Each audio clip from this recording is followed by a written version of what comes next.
কক্সবাজারের চকরিয়াতেও মসজিদ থেকে কোরআন চুরি করে কুমিল্লার ইকবাল। উদ্দেশ্য খতিয়ে দেখছে পুলিশ।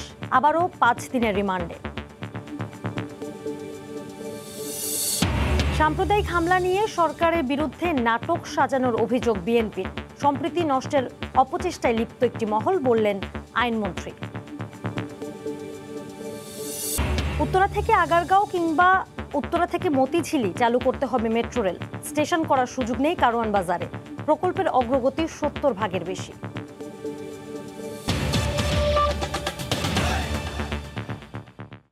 দেখছিলেন শিরোনাম। প্রবাসী সময়ের সঙ্গে আছি আমি জেনিফার কামাল। কুমিল্লায় ধর্ম অবমাননায় প্রধান অভিযুক্ত ইকবাল হোসেন কক্সবাজারের চকরিয়ার একটি মসজিদ থেকেও পবিত্র কোরআন শরীফ চুরি করেছিল। সেখানে মসজিদের খাদেম ও স্থানীয়রা গভীর রাতে তাকে আটক করেন। ওই ঘটনার মোবাইলে ধারণ করা একটি ভিডিও এসেছে সময় সংবাদের কাছে। কি কারণে কোরআন শরীফটি সে নিয়েছিল তা খতিয়ে দেখছে পুলিশ। কুমিল্লা প্রতিনিধি বাহার রাহানকে সঙ্গে নিয়ে বিস্তারিত জানাচ্ছেন বুলবুল রেজা। 17 অক্টোবর রাত 2:30 কক্সবাজারের চকরিয়ার সবুজ পাহাড় মসজিদের খাদেম আজান শুনতে পান। ঘুম ভেঙে তিনি দেখতে পান মসজিদের মিনারে উঠে আজান দিচ্ছেন অজ্ঞাত এক ব্যক্তি। সন্দেহভাজন ওই ব্যক্তিকে আটকের পর তার কাছে গামছায় পেঁচানো একটি কোরআন শরীফ দেখতে পান। চোর ভেবে তাকে আটক করে রাখা হয়। পরদিন সকালে তাকে স্থানীয়দের হাতে তুলে দেওয়া হয়। সেখানে স্থানীয়দের প্রশ্নের মুখে সন্দেহভাজন ব্যক্তি জানায় তার বাড়ি কুমিল্লা, নাম ইকবাল হোসেন। পুরো বিষয়টি তারা মোবাইলে ভিডিও ধারণ করেন। ইকবাল জানায় 16 অক্টোবর ফজরের নামাজের সময় সে চকরিয়া রোডের একটি মসজিদে প্রবেশ করে। মসজিদের অজুখানায় থাকা একটি গামছা দিয়ে সে পবিত্র কোরআন শরীফটি পেঁচিয়ে বের হয়ে যায়। সবুজ পাহাড় মসজিদের খাদেম ও স্থানীয়রা ইকবালের পরিচয় ও কোরআন শরীফটি তাদের নয় নিশ্চিত হয়ে গামছা ও কোরআন শরীফটি রেখে তাকে একটি পুরাতন শার্ট দিয়ে ছেড়ে দেয়। কক্সবাজারে আটকের সময় ওই শার্টটি তার গায়ে ছিল। রিমান্ডে থাকা ইকবাল হোসেন চকরিয়ার মসজিদ থেকে কোরআন শরীফ নেয়ার কথা স্বীকার করেছে পুলিশের কাছে। সিঁড়িতে বসে কোরআন শরীফ পড়তেছিল, তো লোকজন তাকে তখন এসে আটক করছে। আটক করার পরে তারা মনে করছে যে রোহিঙ্গা হয়তো বা। থানায় ফোন দিয়েছে, তারপরে তাকে বিভিন্নভাবে জিজ্ঞাসাবাদ করেছে। সবাই মনে করছে যে না, জিজ্ঞাসাবাদে সন্তুষ্ট হয়েছে, না এটা রোহিঙ্গা না বাংলাদেশি আর কি। তো তখন তাকে ছেড়ে দিছে। তো ওইটা আবার ভিডিও করে আমাদের কাছে পাবলিশ পাঠিয়ে দিছে। চুরি করা কোরআন শরীফটি কোনো মন্দিরে রাখার পরিকল্পনা ছিল কিনা তা জানার চেষ্টা করছে পুলিশ। বুলবুল রেজা, সময় সংবাদ, কুমিল্লা। কুমিল্লায় কোরআন অবমাননাকে কেন্দ্র করে সহিংসতার ঘটনায় ইকবাল সহ 4 আসামির 5 দিন করে রিমান্ড মঞ্জুর করেছেন আদালত। শুক্রবার দুপুরে কুমিল্লার চিফ জুডিশিয়াল ম্যাজিস্ট্রেট ফারহানা সুলতানার আদালতে তোলা হয় আসামিদের। এ সময় পুলিশ তাদের 7 দিনের রিমান্ডের আবেদন করলে বিচারক তাদের 5 দিন করে রিমান্ড মঞ্জুর করেন। এর আগে গত 23 অক্টোবর তাদের 10 দিনের রিমান্ডের আবেদনের বিপরীতে 7 দিনের রিমান্ড মঞ্জুর করেছিলেন আদালত। গত 13 অক্টোবর নানুয়া দিঘির পাড়ে পূজা মণ্ডপে কোরআন অবমাননাকে কেন্দ্র করে সহিংসতা হয়। এই ঘটনায় কোতোয়ালি থানায় মামলা হয়।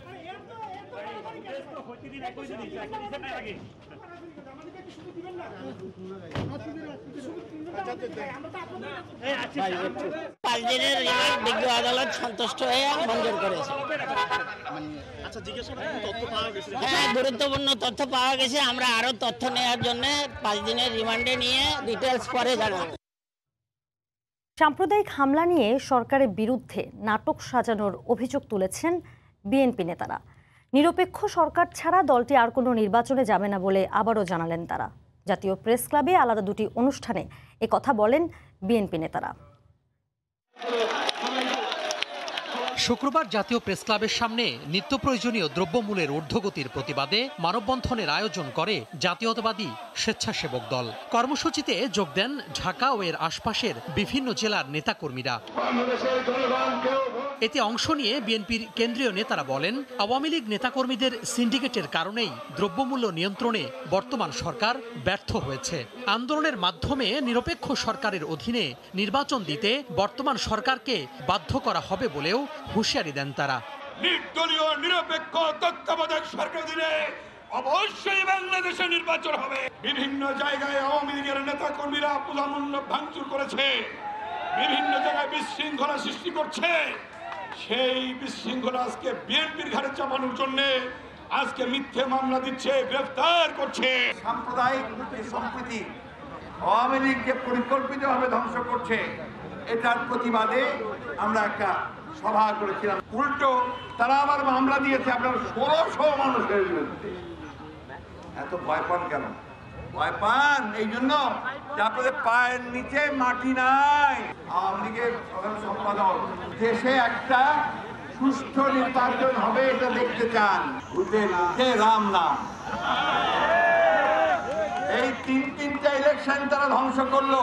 একই দিন জাতীয় প্রেস ক্লাবে একটি বইয়ের প্রকাশনা অনুষ্ঠানে বিএনপি মহাসচিব বলেন, জনগণের সঙ্গে প্রতারণার মাধ্যমে ক্ষমতায় টিকে আছে বর্তমান সরকার।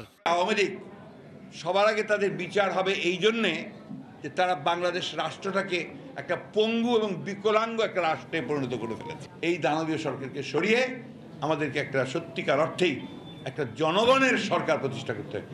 সারা দেশে বিএনপির 35 লাখ নেতাকর্মীর বিরুদ্ধে মামলা রয়েছে জানিয়ে দলীয় নেতাকর্মীদের ঐক্যবদ্ধ হয়ে মাঠে থাকার আহ্বান জানান মির্জা ফখরুল।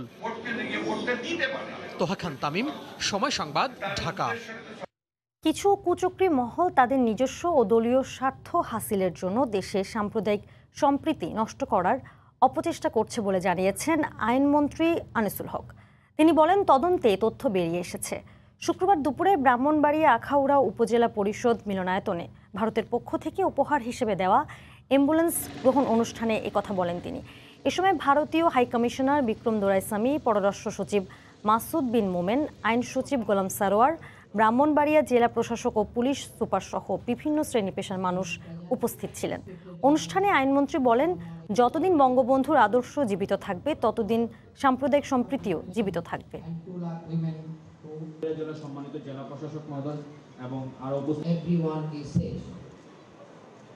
যে কুচক্রী মহল তাদের নিজস্ব এবং ব্যক্তিগত স্বার্থ এবং কিছু দলীয় স্বার্থ যা তদন্তে বেরিয়ে আসছে সেটা চরিতার্থ করার জন্য গন্ডগোল লাগিয়েছিল, কিন্তু সেটা কিন্তু জনগণ গ্রহণ করে নাই।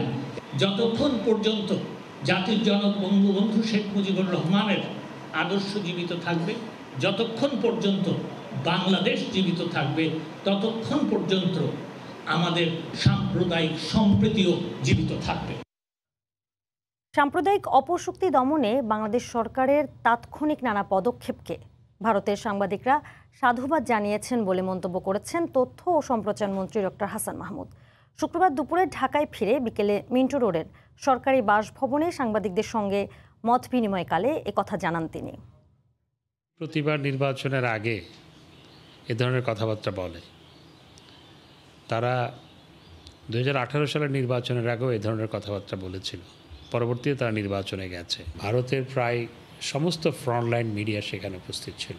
কিভাবে এই সাম্প্রদায়িক উগ্রগোষ্ঠী বিএনপি জামাত চক্র যে বাংলাদেশকে অস্থিতিশীল করার জন্য এবং বাংলাদেশে সাম্প্রদায়িক যে সম্প্রীতি আছে সেটি বিনষ্ট করার জন্য যে এই কাজটি করেছে, সেটি আমি তাদেরকে সবিস্তারে ব্যাখ্যা করেছি। পাচারের সময় বিপুল পরিমাণ সৌদি রিয়াল সহ হজরত শাহজালাল আন্তর্জাতিক বিমানবন্দরে ব্যাগেজ পার্টির 2 সদস্যকে আটক করা হয়েছে। সকালে গালফ এয়ারের ফ্লাইটে বাহরাইন যাওয়ার সময় বিমানের গেট থেকে তাদের আটক করা হয়। অবৈধভাবে স্বর্ণ কিনতে অর্থ দুবাই নেওয়া হচ্ছিল বলে জানায় পুলিশ। শুক্রবার সকালে জুয়েল ও গোলাম রব্বানী নামে 2 জন যাত্রী হজরত শাহজালাল আন্তর্জাতিক বিমানবন্দরে আসেন। তারা ভোর 5:40 গালফ এয়ারের ফ্লাইটে বাহরাইন যাওয়ার চেষ্টা করেন। তাদের পাসপোর্ট ও টিকিট চেক করে গোয়েন্দারা জানতে পারেন সকাল 8:40 বাহরাইন নামার পরই অন্য একটি ফ্লাইটে জুয়েল ও রব্বানী দুবাই রওনা হবেন। তখন থেকেই তাদের ওপর নজরদারি শুরু করেন গোয়েন্দারা। সব প্রক্রিয়া শেষে বিমানের গেট পর্যন্ত পৌঁছেও যায় জুয়েল ও রব্বানী। তখনই তাদের ব্যাগেজ তল্লাশি করে বিশেষ কায়দায় লুকানো 6 লাখ সৌদি রিয়াল পায় আর্ম পুলিশের একটি দল। এই 2 জনকে আটক করে তাদেরকে যখন সার্চ করা হয় তখন তাদের কাছে সৌদি রিয়াল 6,05,000 সৌদি রিয়াল তাদের কাছে পাওয়া যায়, যা বাংলাদেশি টাকায় মূল্যমান হয় 1,40,00,000 টাকার মতো। এই অর্থ ওনারা কি কারণে নিয়ে যাচ্ছেন এই সম্পর্কে ওনারা কোনো সদুত্তর দিতে পারেননি। এই অর্থের কোনো ডিক্লারেশন ছিল না যে ওনারা নিয়ে যাচ্ছেন। পুলিশ জানায় আটককৃতরা প্রতি সপ্তাহেই মধ্যপ্রাচ্যের বিভিন্ন দেশে যাতায়াত করত। ওনারা হচ্ছে ফ্রিকোয়েন্ট ফ্লায়ার। প্রবাসী যাত্রী ভাই বোনদের জন্য যেই ব্যাগেজ সুবিধাটা দেওয়া আছে, এই ব্যাগেজ সুবিধাটাই আসলে এরা নেন। এই ব্যাগেজ সুবিধাটা নিয়ে ওনারা এই বিভিন্ন পণ্য, গোল্ড, কসমেটিক্স থেকে শুরু করে বিভিন্ন ধরনের পণ্য ওনারা দেশের ভিতরে নিয়ে আসেন। এটাই ওনাদের মূল ব্যবসা বলে আমরা জানতে পেরেছি। জব্দকৃত অর্থ স্বর্ণ চোরাচালানে ব্যবহারের জন্য দেশ থেকে সংগ্রহ করে দুবাই নেওয়া হচ্ছিল বলে জানায় পুলিশ। শুভ খান, সময় সংবাদ, ঢাকা। পুলিশের ইউনিফর্ম, আইডি কার্ড, ওয়াকিটকি, পিস্তল সবই ছিল শামীম রেজার। এভাবেই ভুয়া পুলিশ সেজে 3 বছর ধরে ডাকাতি, ছিনতাই ও মাদক ব্যবসা করে আসছিল সে। রেজাসহ চক্রের 6 সদস্যকে সাভার থেকে গ্রেফতার করেছে র্যাব। রাজধানীর কারওয়ান বাজারে সংবাদ সম্মেলনে র্যাব জানায়, পুলিশের ইউনিফর্ম সরবরাহে আইনশৃঙ্খলা রক্ষা বাহিনীর কেউ জড়িত কিনা তাও খতিয়ে দেখছে সংস্থাটি।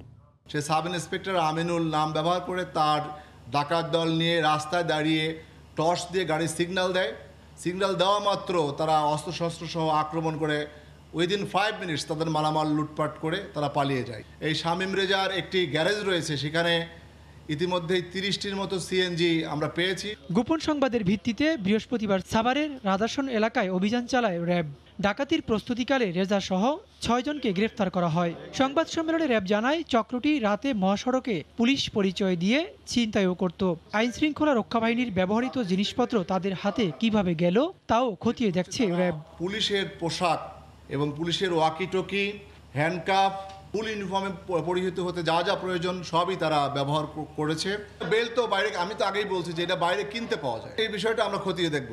সাধারণ মানুষকে মামলার ভয় দেখিয়ে চাঁদাবাজিও করত চক্রটি। র্যাব জানায়, তাদের বিরুদ্ধে ডাকাতি, ছিনতাই ও প্রতারণার একাধিক মামলা রয়েছে।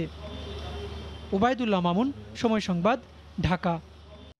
আগামী বছর উত্তরা থেকে মতিঝিল পর্যন্ত চালু করতে না পারলে উত্তরা থেকে আগারগাঁও রুট ধরে চলাচল শুরু করবে দেশের প্রথম মেট্রো রেল। কর্তৃপক্ষ বলছে, কারওয়ান বাজারে টার্ন করার ব্যবস্থা থাকলেও কারিগরি কারণে আগারগাঁও কিংবা মতিঝিলের বাইরে কোনো স্টেশন চালু করা সম্ভব নয়।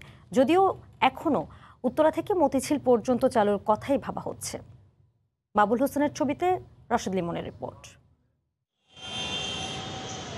এমআরটি লাইন 6-এর হাত ধরেই মেট্রো রেলের যুগে পা দিচ্ছে বাংলাদেশ। শুরু থেকেই এই প্রকল্প 2টি ভাগে ভাগ করে কাজ করছে কর্তৃপক্ষ। প্রথম অংশ উত্তরা থেকে আগারগাঁও, পরের অংশ আগারগাঁও থেকে মতিঝিল। উত্তরা থেকে আগারগাঁও 11.73 কিলোমিটার ভায়াডাক্টে 9টি স্টেশন। এই অংশে প্রথম 4টি স্টেশনে শুরু হয়েছে ট্রায়াল রান। প্যাকেজ 1-এর সার্বিক অগ্রগতি 84.58%। অন্যদিকে আগারগাঁও থেকে মতিঝিল পর্যন্ত 8.11 কিলোমিটার পথে 7টি স্টেশন নিয়ে ফার্মগেট, কারওয়ান বাজার, প্রেস ক্লাব হয়ে এগিয়েছে মতিঝিলের পথে। এই অংশের কাজ এগিয়েছে 60%-এর বেশি। 18.652 কিলোমিটার ভায়াডেকের কাজ কিন্তু আমরা ইতিমধ্যে শেষ করে ফেলেছি। কর্তৃপক্ষের এবারের টার্গেট আগামী বছরই বাণিজ্যিক যাত্রা। আপাতত প্রথম লক্ষ্য উত্তরা থেকে মতিঝিল। তবে তা সম্ভব না হলে প্রাথমিক যাত্রা উত্তরা থেকে শুরু হয়ে শেষ হবে আগারগাঁওয়ে। যদিও কাজের অগ্রগতি বলছে, চাইলেই সেই সময়ে কারওয়ান বাজার পর্যন্ত যাওয়া যায়। সেক্ষেত্রে কারওয়ান বাজার টার্নওভার থাকলেও ট্রেন চলাচলের পুরো সিস্টেম 2টি প্যাকেজে বিভক্ত হওয়ায় হয় মতিঝিল, না হয় আগারগাঁওতেই থামতে হবে তাদের। যেই সফটওয়্যারে ট্রেনটা চলবে সেই সফটওয়্যারটা কারওয়ান বাজার পর্যন্ত না, তার একটা অংশ হচ্ছে আগারগাঁও পর্যন্ত, দ্বিতীয়টা হচ্ছে মতিঝিল পর্যন্ত। প্রকল্প সংশ্লিষ্টরা বলছেন, আগামী বছরই এই প্রকল্প উদ্বোধন করার পরিকল্পনা রয়েছে তাদের। সেক্ষেত্রে উত্তরা থেকে আগারগাঁও পর্যন্ত চালু হলেও বাকি অংশ অর্থাৎ মতিঝিল পর্যন্ত চালু করতে নির্ধারিত সময় অর্থাৎ 24 সাল পর্যন্ত তাদের অপেক্ষা করতে হবে না, সেটি হলফ করেই বলা যায়। রাশেদ লিমন, সময় সংবাদ, ঢাকা। অনুষ্ঠিত ৪৫তম বিসিএস প্রিলিমিনারি সহ সরকারি চাকরির 13টি পরীক্ষা। অংশ নেন কয়েক লাখ পরীক্ষার্থী। তবে একই দিন সব পরীক্ষা হওয়ায় অনেকেই পরীক্ষায় অংশ নিতে পারেননি। এতে ক্ষোভ জানিয়েছেন চাকরি প্রত্যাশীরা। সোনার হরিণ একটি চাকরি পেতে এমনই ভিড় প্রতিটি কেন্দ্রে। দেশের সরকারি চাকরির সবচেয়ে বড় প্ল্যাটফর্ম বিসিএস ৪৩তম পরীক্ষা যুদ্ধে শুক্রবার অংশ নিয়েছেন ৪,৩৫,১৯০ জন। বিসিএস ক্যাডার হচ্ছে মানে উন্নত মানের একটা ভালো একটা পজিশনে যাওয়া যায়, সেটাই অন্যান্য জায়গায় যেটা মানে পসিবল হয় না। মানিকগঞ্জ থেকে আসছি এই আশা নিয়ে মেয়ে পরীক্ষা দিয়ে পাশ করব। ৮টি বিভাগে ৩৬৯টি কেন্দ্রে সকাল ১০টা থেকে শুরু হয় পরীক্ষা, শেষ হয় বেলা ১২টায়। তবে একই দিনে গুরুত্বপূর্ণ আরও ১২টি রাষ্ট্রীয় প্রতিষ্ঠানে নিয়োগ পরীক্ষা হয়েছে। পকেটের টাকা খরচ করে একাধিক আবেদন করেও অংশ নিতে পারেননি পরীক্ষার্থীরা। একই দিনে ১৭-১৮টা পরীক্ষাটা আসলে আমাদের জন্য খুবই খারাপ একটা ডিসিশন হচ্ছে। টিউশনি করা, টাকাগুলো আর্ন করা, সেখান থেকে কিছু টাকা দিয়ে ফ্যামিলি চালাই এবং কিছু টাকা আমরা কিন্তু এগুলোতে অ্যাপ্লাই করি। এখন এই অ্যাপ্লাইগুলো করা সত্ত্বেও আমাদের অন্য জায়গায় পরীক্ষাগুলোর সিট পড়ার কারণে আমরা কিন্তু দিতে পারছি না। কেউ কেউ আবার একটি পরীক্ষা দিয়ে দৌড়াতে দৌড়াতে এসেছেন অন্য একটি পরীক্ষা দিতে। সকালে পড়ছে বিসিএসে, ওটা ছিল ঢাকা কলেজে, আর এখন ইডেনে আর হোম ইকোনমিক্সে পড়ছে অর্থ মন্ত্রণালয়ের। চাকরি প্রার্থীদের জন্য সরকারের নেই কোনো সমন্বিত উদ্যোগ, আর এই কারণেই শিক্ষিত বেকারেরা বঞ্চিত হচ্ছেন মেধা যাচাইয়ে, এমন অভিযোগ বিশেষজ্ঞদের। শিক্ষিত বেকারদের দেখভাল করার জন্য, অন্তত তারা চাকরির জন্য যেন পরীক্ষাটা ঠিকমতো দিতে পারে, সেটা দেখভাল করার মতো কেউ নাই। তো এই ব্যাপারে আমি মনে করি যে সরকারের নজর দেওয়া উচিত। সরকারি হিসেবে দেশে কর্মক্ষম বেকারের সংখ্যা ২৭ লাখ বলা হলেও আন্তর্জাতিক শ্রম সংস্থা আইএলওর জরিপে এই সংখ্যা প্রায় ৩ কোটি। মার্জিয়া মুমু, সময় সংবাদ, ঢাকা। টানা দুদিন ধরে পানি নেই রাজধানী জাতীয় হৃদরোগ ইনস্টিটিউট ও হাসপাতালে। পানির অভাবে একদিকে যেমন ব্যাহত হচ্ছে চিকিৎসা সেবা, তেমনি চরম দুর্ভোগে রোগী ও স্বজনরা। হাসপাতালের নলকূপের গভীরতার চেয়ে পানির স্তর নিচে নেমে যাওয়ায় পানির সরবরাহ বাধাগ্রস্ত হচ্ছে বলে জানান হাসপাতাল কর্তৃপক্ষ। রাজধানীর জাতীয় হৃদরোগ ইনস্টিটিউট ও হাসপাতালে গত দুদিন ধরেই পানির জন্য হাহাকার। ভর্তি রোগীরা পড়েছেন চরম বিপাকে। বালতি, জগ, বোতল যে যেভাবে পারছেন তা নিয়ে ছুটছেন পানির সন্ধানে। দীর্ঘ সময় পানি না থাকায় ভোর থেকেই পানির সংকট বেড়ে যায় কয়েক গুণ। রোগী ও স্বজনদের অভিযোগ, পানির চাহিদা মেটাতে হাসপাতাল কর্তৃপক্ষের তৎপরতা কম। অবস্থা খুবই ভয়াবহ। আপনার শিশু হসপিটাল অনেক জায়গায় যায় পানি আনতেছে, ওয়াশরুমে যাবে খুব বিশ্রী অবস্থা, এই কিনে কিনে পানি নিয়ে ওয়াশরুমে যেতে হচ্ছে। রুগী এখানে আসে ট্রিটমেন্ট করার জন্য, যদি বাথরুমে যে যায় সে এখানে মারা যাবে, এমন এক দুরবস্থা হয়ে রয়েছে ভিতরে। চাহিদা মেটাতে ওয়াসা থেকে পানি ভর্তি ট্রাক আসলেও তা অপ্রতুল। ওয়াসা থেকে অলরেডি সারের মাধ্যমে আমরা 9 গাড়ি পানি এনে হাসপাতালে দেওয়া হয়েছে। রোগীদেরকে বলে দেওয়া হয়েছে তারা এসে আনসার আছে, সিকিউরিটি আছে, এদের মাধ্যমে আমরা পানিটা দেওয়ার ব্যবস্থা করি। হাসপাতালের নলকূপের গভীরতার চেয়ে পানির স্তর নিচে নেমে যাওয়ায় পাম্প চালু করলেও পানি উঠছে না। সমস্যা সমাধানে আরও 1 সপ্তাহ সময় লাগতে পারে বলে জানিয়েছেন গণপূর্তের উপসহকারী প্রকৌশলী। পানি লেটা নিচে নেমে যাওয়ার কারণে আমাদের এখানে নিচ থেকে আমরা দেখতে পারি যে কাদা উঠতেছে। তো এই বিষয়ে আমরা অলরেডি কাজ শুরু করেছি, আমাদের হয়তো 1 সপ্তাহ সময় লাগবে। সমস্যার সমাধানে দ্রুত উদ্যোগ নেয়ার দাবি রোগী ও স্বজনদের। ফারজানা আক্তার, সময় সংবাদ, ঢাকা। কেবল নেটওয়ার্ক সিস্টেম ডিজিটালাইজড হলে তখন আলোচনার মাধ্যমে পে চ্যানেল নির্ধারিত হবে বলে জানিয়েছেন প্রধানমন্ত্রীর সাবেক তথ্য উপদেষ্টা ইকবাল সোবহান চৌধুরী। শুক্রবার বিকেলে রাজধানীর তেজগাঁওয়ে বিএফটিসিতে ইলেকট্রনিক মিডিয়ার মান উন্নয়নে ক্লিন ফিড প্রচার শীর্ষক এক ছায়া সংসদে অংশ নিয়ে তিনি আরও বলেন, বিজ্ঞাপন নির্ভরতা কমাতে না পারলে মানসম্মত অনুষ্ঠান নির্মাণ সম্ভব না। সরকারের দিক থেকেও একটা উদারতা দেখাতে হবে। যদি একটি নির্দিষ্ট সময়ে নির্ধারণ করে দিয়ে এই সেট অফ বক্স আমদানি করার জন্যে একদিকে যেমনিভাবে শুল্কে কিছুটা ছাড় দেওয়া, অন্যদিকে যারা গ্রাহক যারা হবেন অর্থাৎ এই সেট অফ বক্স যারা কিনবেন, এই কেবল নেটওয়ার্কের সাথে যারা জড়িত আছেন বা কোম্পানি যারা জড়িত আছেন তারা যেন চাপ সৃষ্টি না করেন আমাদের দর্শক শ্রোতা যারা আছে। এর ফলে কিন্তু গ্রাহক সংখ্যা কমে যেতে পারে। সাপ্তাহিক ছুটির দিনে বাজারে এসে ক্রেতাদের নাভিশ্বাস অবস্থা। শুধু সবজি কিনে পকেট ফাঁকা অনেকের। নিষেধাজ্ঞা শেষে সরবরাহ বাড়লেও বাড়তি দামেই বিক্রি হয় ইলিশ। ইনকাম কম, খরচ বেশি হয়ে যাচ্ছে। ঢাকা শহরে থাকার মতন ব্যবস্থা নাই। সাপ্তাহিক ছুটির দিনে সাত সকালে বাজারে এসে একটা লাউ আর শিম কিনতেই পকেট ফাঁকা বেসরকারি চাকরিজীবী সাদ্দাম হোসেনের। হবেই বা না কেন, বাজারে 1 কেজি শিমের দাম উঠেছে 200 টাকা। কাঁচামরিচ কিনতে খরচ হচ্ছে 160 টাকা।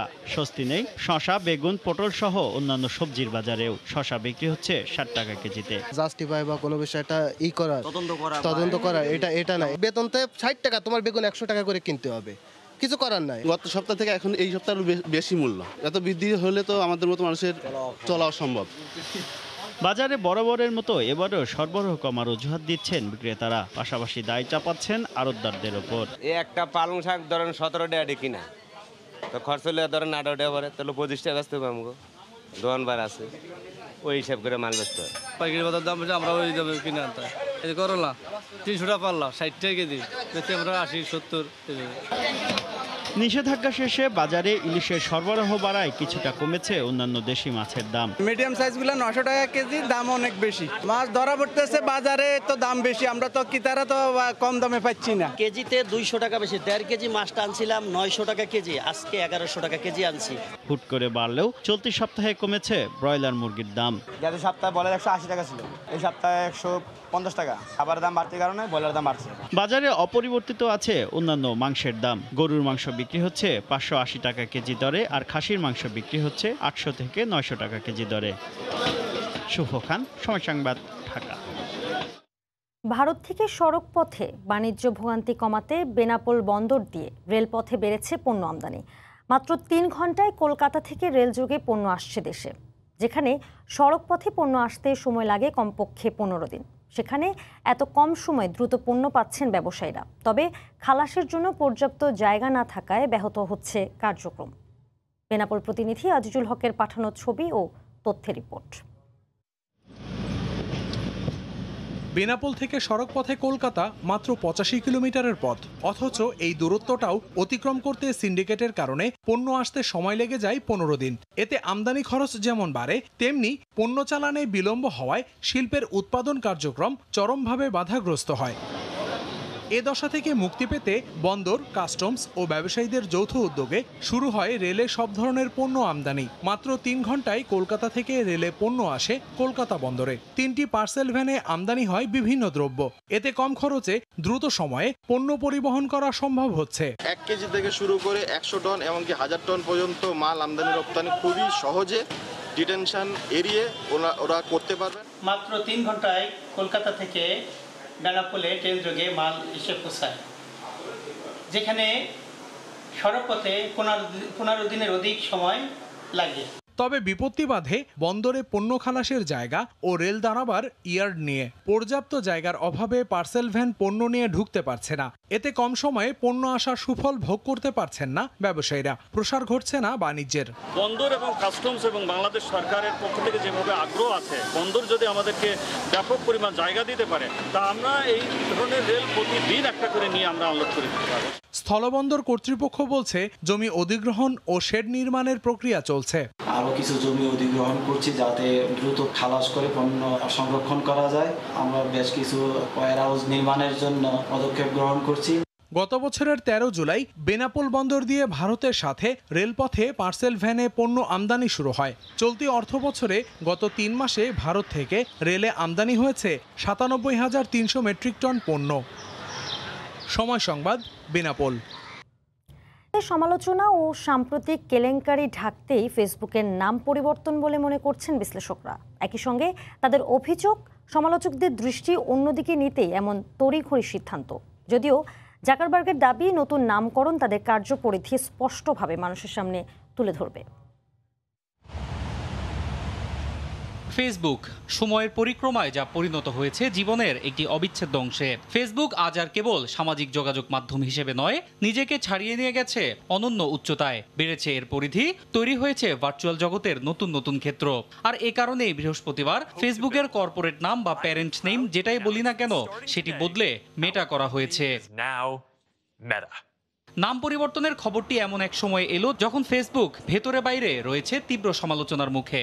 বাজারে একচ্ছত্র আধিপত্য বিস্তার, মিথ্যা তথ্যের ছড়াছড়ি, ব্যবহারকারীদের ব্যক্তিগত তথ্য ফাঁস সহ নানা কেলেঙ্কারিতে বিশ্বজুড়ে নীতি নির্ধারকদের চাপের মুখে আছে প্রতিষ্ঠানটি। আর তাই বিশ্লেষকরা মনে করছেন মূলত এসব নেতিবাচক ইমেজ ঢাকতেই এই নাম পরিবর্তনের উদ্যোগ। জাকারবার্গ অনেক দূরদৃষ্টি সম্পন্ন লোক। অনেকদিন ধরেই তিনি নাম পরিবর্তনের বিষয়টি বিবেচনা করে আসছিলেন। তবে ঠিক এই মুহূর্তে তিনি এটি করেছেন ফেসবুক নিয়ে সাম্প্রতিক সমালোচনা ঢাকতেই, কারণ তিনি যে কোনো মূল্যে তার বাজার ধরে রাখতে চান। নামের সঙ্গে মিল রেখে লোগোতেও পরিবর্তন এনেছে মেটা। আগের লাইক লোগোর পরিবর্তে বসানো হয়েছে নীল রঙের অসীমাকৃতির লোগো। নতুন এ নামকরণ তাদের কার্যপরিধিকে স্পষ্টভাবে তুলে ধরতে সক্ষম বলে দাবি করেছেন ফেসবুকের জনক মার্ক জাকারবার্গ। অন্য কর্মকার, সময় সংবাদ। বাংলাদেশে সৌদি বিনিয়োগ বাড়ানোর লক্ষ্যে দুদেশের মধ্যে সরকারি বেসরকারি অংশীদারিত্ব বিষয়ক সমঝোতার স্মারক স্বাক্ষরিত হয়েছে। এতে বাংলাদেশের পক্ষে সই করেন প্রধানমন্ত্রীর বেসরকারি শিল্প ও বিনিয়োগ বিষয়ক উপদেষ্টা সালমান এফ রহমান।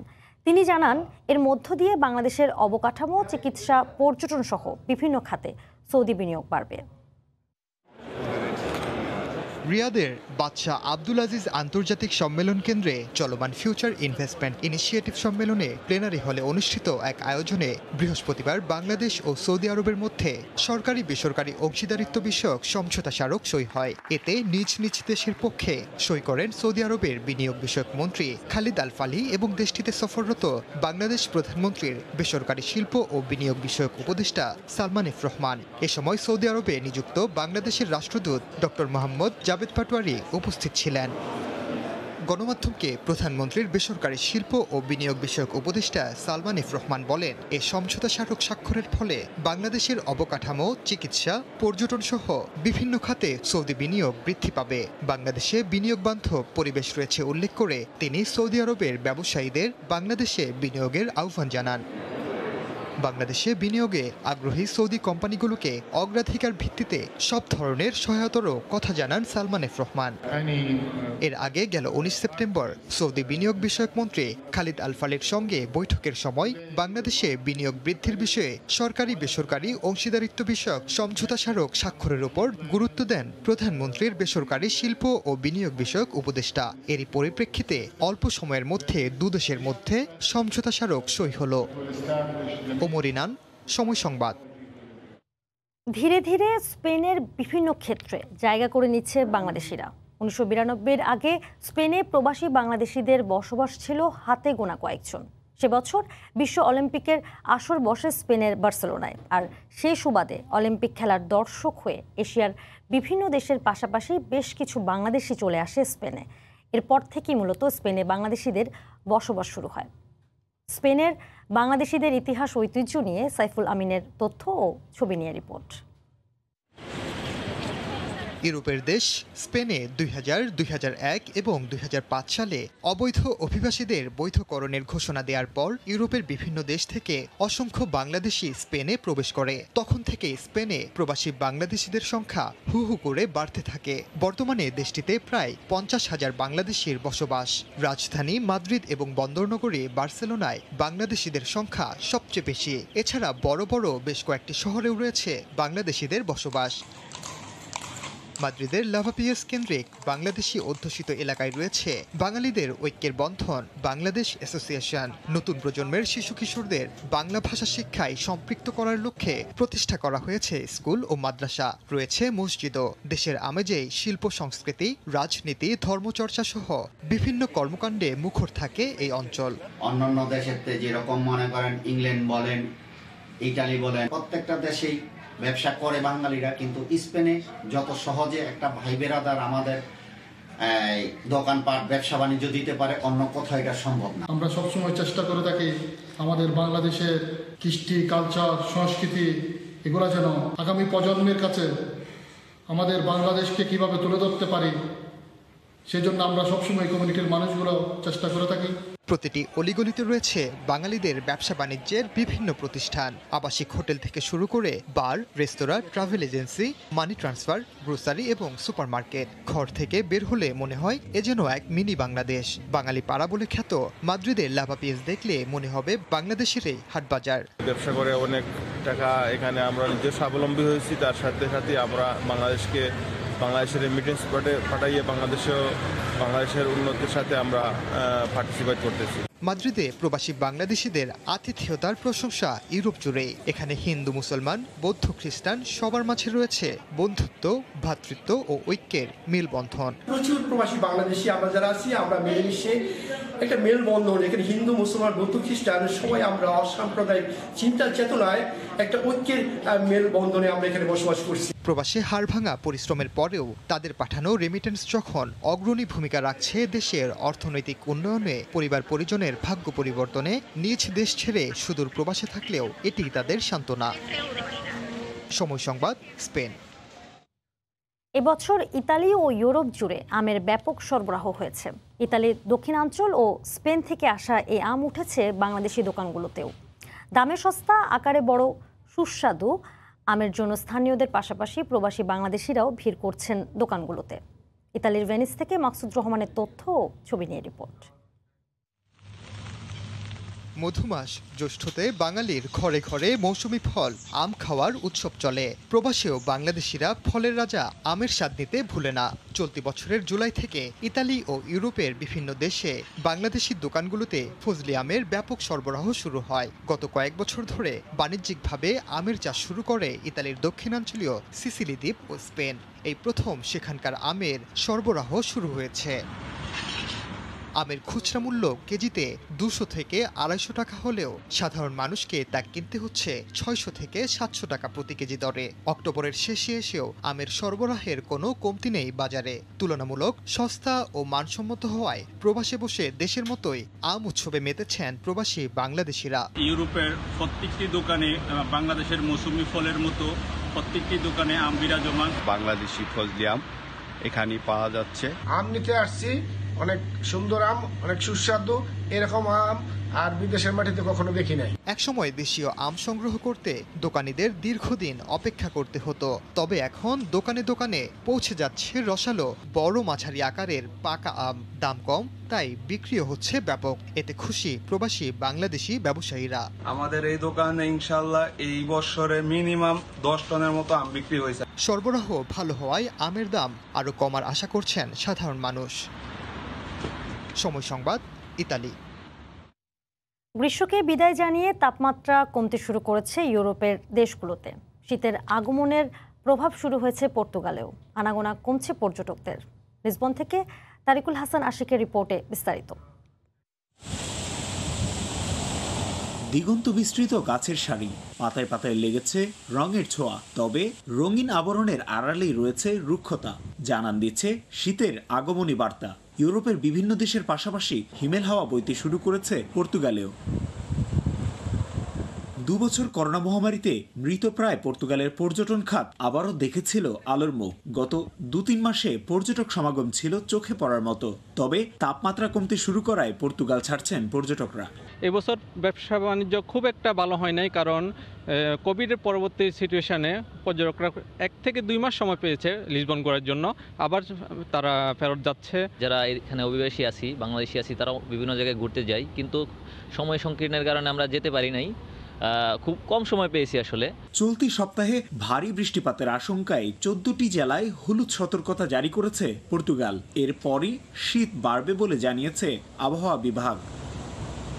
ইউরোপীয়দের কাছে প্রাণের ঋতু মানে গ্রীষ্ম। এবছর করোনার প্রকোপ কমে ঘুরে দাঁড়াতেই ফের আসছে শীত। তবে সামনে গ্রীষ্ম হবে মাস্কবিহীন, বিধিনিষেধ মুক্ত এবং আরও প্রাণবন্ত, এমনটাই প্রত্যাশা পর্তুগাল সহ গোটা ইউরোপের বাসিন্দাদেরই। তারিকুল হাসান আশিক, সময় সংবাদ, লিসবন, পর্তুগাল। ভারতের পশ্চিমবঙ্গে আজ থেকে আগামী 31 ডিসেম্বর পর্যন্ত সব ধরনের আতশবাজি বেচাকেনা নিষিদ্ধ করেছে রাজ্যটির হাইকোর্ট। এছাড়া আতশবাজি বিক্রি বন্ধে পুলিশকে কঠোর হতে নির্দেশনাও দিয়েছেন বিচারক। এদিকে দীপাবলি উৎসবের আগে এমন নিষেধাজ্ঞা দেওয়ায় মিশ্র প্রতিক্রিয়া দিয়েছেন ক্রেতা ও বিক্রেতারা। বিস্তারিত জানাচ্ছেন সুব্রত আচার্য। কালী পূজা, দীপাবলি, ছট পূজা, জগদ্ধাত্রী পূজা, বড়দিন কিংবা বর্ষবরণের রাতে কোনো রকম আতশবাজি পোড়ানো যাবে না ভারতের পশ্চিমবঙ্গ রাজ্যে। কলকাতা হাইকোর্ট শুক্রবার এ সংক্রান্ত বিধিনিষেধ আরোপ করেছে। তবে দীপাবলির রাতে শুধুমাত্র মোমবাতি কিংবা সলতের প্রদীপ জ্বালানো যাবে। নভেম্বরের প্রথম সপ্তাহেই ভারতে আলোর উৎসব। কোটি কোটি টাকার আতশবাজি পোড়ানো হয় সেই রাতে। এত সংখ্যক আতশবাজির আলো তৈরি হয় যে মহাকাশ থেকে তোলা সেই সময়কার ছবি ভাইরাল হয় প্রতি বছরই। আতশবাজি পোড়ানোর কারণে একদিকে যেমন পরিবেশ দূষণ হয়, অন্যদিকে বিকট শব্দে অসুস্থ হয়ে পড়েন বহু মানুষ। এসব বিবেচনায় কলকাতা হাইকোর্ট এ রায় দিয়েছেন। যদিও হাইকোর্টের রায় নিয়ে মিশ্র প্রতিক্রিয়া পাওয়া গেছে আতশবাজি বিক্রেতা ও ক্রেতাদের মাঝে। আদালত এটা ডিভিশন বেঞ্চ একদম বলে দিয়েছেন খুব ক্লিয়ারলি যে গ্রিন বাজি হোক, যে কোনো রকমের ওয়েদার সাউন্ড হোক বা লাইট হোক, মানে স্পার্কলিং মানে হচ্ছে ফুলঝুরি হোক, চকলেট বোম হোক ইত্যাদি, সেরকম কোনো রকমভাবে বেচা চলবে না, সেটা ফাটানো চলবে না। যদি করা হয় স্ট্রিক্ট অ্যাকশন নেওয়া হবে। শুধু পরিবেশ দূষণই নয়, আতশবাজি বন্ধ হওয়ার পেছনে করোনা বেড়ে যাওয়ারও একটি বড় কারণ বলে কলকাতা হাইকোর্টের নির্দেশনায় বলা রয়েছে। সুব্রত আচার্য, সময় সংবাদ, পশ্চিমবঙ্গ, ভারত। এ পর্যায়ে শীর্ষ সংবাদ জানিয়ে দিচ্ছি আরেকবার। কক্সবাজারের চকরিয়াতেও মসজিদ থেকে কোরআন চুরি করে কুমিল্লার ইকবাল। উদ্দেশ্য খতিয়ে দেখছে পুলিশ। আবারও 5 দিনের রিমান্ডে। সাম্প্রদায়িক হামলা নিয়ে সরকারের বিরুদ্ধে নাটক সাজানোর অভিযোগ বিএনপির। সম্প্রীতি নষ্টের অপচেষ্টায় লিপ্ত একটি মহল, বললেন আইনমন্ত্রী। এই ছিল প্রবাসী সময়। সঙ্গে থাকুন সময়ে।